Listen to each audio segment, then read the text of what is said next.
So and guys, kaka-scroll ko dito sa TikTok, may mga nababasa ako at napanood akong mga video. So nakita ko tong comment na to. Sabi niya, announcement, nakakatakot ng magpakasal. Bilang ako guys na married person, yes, 2021 kami kinasal. And yung samahan namin mag-asawa is super, parang newbie pa rin kami, na parang kami nasa ligawan stage. Never kami nagmurahan, nagsigawan, nag-away. Lagi lang sweet, gano'n. Yun, kapag ka ganun, hindi nakakatakot magpakasal. As in, masaya, masarap, gano'n. Masasabi ko.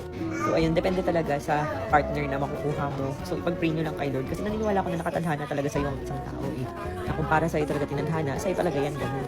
Dapat nyo lang talagang siguraduhin sa sarili nyo kung siya na ba talaga yung the one, kung sure na ba talaga kayo. Kasi kami nung asawa ko, parang 2 months pa lang kami nung na mag-jowa. Kasal na yung topic. Tapos parang 5 months kami nung na nag-propose siya sa akin. Tapos 11 months kami nung hindi, parang 3 days before pala mag 1 year kami. Yun yung nagpakasal na agad kami. So, kung sa hindi nakakaalam, galing ako sa parang long-term relationship bago ko makilala yung asawa ko. And engaged na rin kami nun.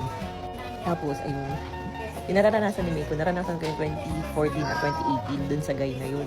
Ganyan na ganyan din. Tapos parang himatay pa ako nun. Binuhat pa ako ng mga staff ko sa Carto. Sa pet shop yun, may customer pa nga nung nalaman ko. Ayun. Kaya ayun, tama naman, wag mabilisin ang pagpapakasal. Kasi kung hindi mo pa nararamdaman, hindi pa talaga. So makikita mo yung tamang person para sa'yo. Pag naramdaman mo na yun na yun. Sabi nga nung asawa ko, dati raw kasi siyang chick boy. Ganun, pinagsabay-sabay daw yung mga babae. Lagi siya sa bar, nagiinom, nagbibisyo. Tapos mararamdaman daw yun ng lalaki kung ito na talaga. Kasi meron siyang kapatid-kapatiran before na ganun din, kagaya din niya, same scenario. Tapos nung nakilala niya yung asawa niya ngayon, pinakasalan din agad niya. As in, sobrang bilis. From super chick boy to parang husband-husband ang peg. So from dating ganun yung asawa ko, nung naging kami, inalis niya lahat ng bisyo niya. Lagi na kami magkasama simula nung naging kami. Lalo na nung naging mag-asawa na kami. As in, parang walang araw na di kami magkasama yun.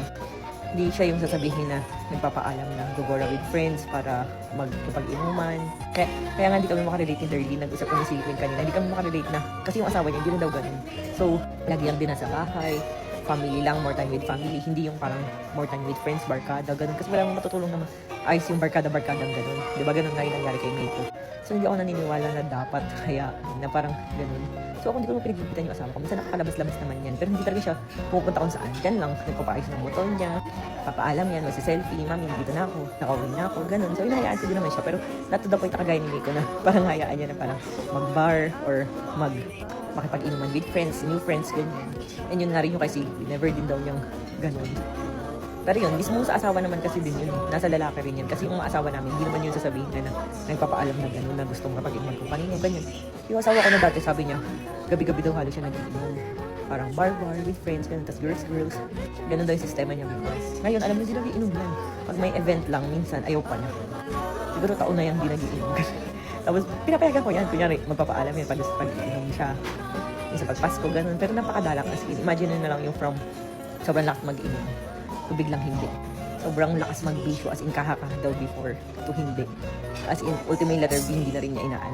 So, ayun, masasabi ko talaga na nasa lalaki din talaga ang pagtagal ng relasyon. So, bilang ako galing din sa long-term relationship before, ayun, parang kaya nakaka-relate ako dun sa danas ni Miko.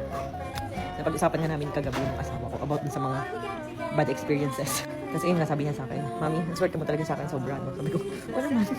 Basta every time na may issue na ganyan, lagi niyang sinasabi na ang swerte ko talaga sa kanya. Although hindi man siya perfect sa paningin ng ibang tao.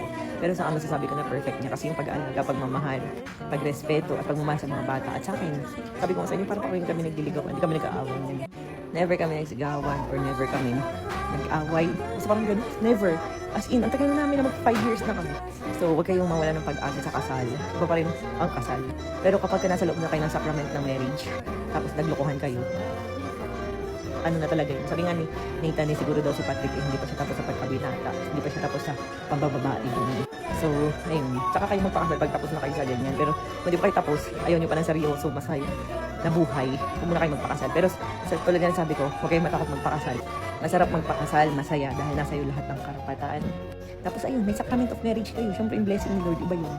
So, huwag kayong matakot magpakasal. Kailangan nyo lang hanapin yung tamang tao.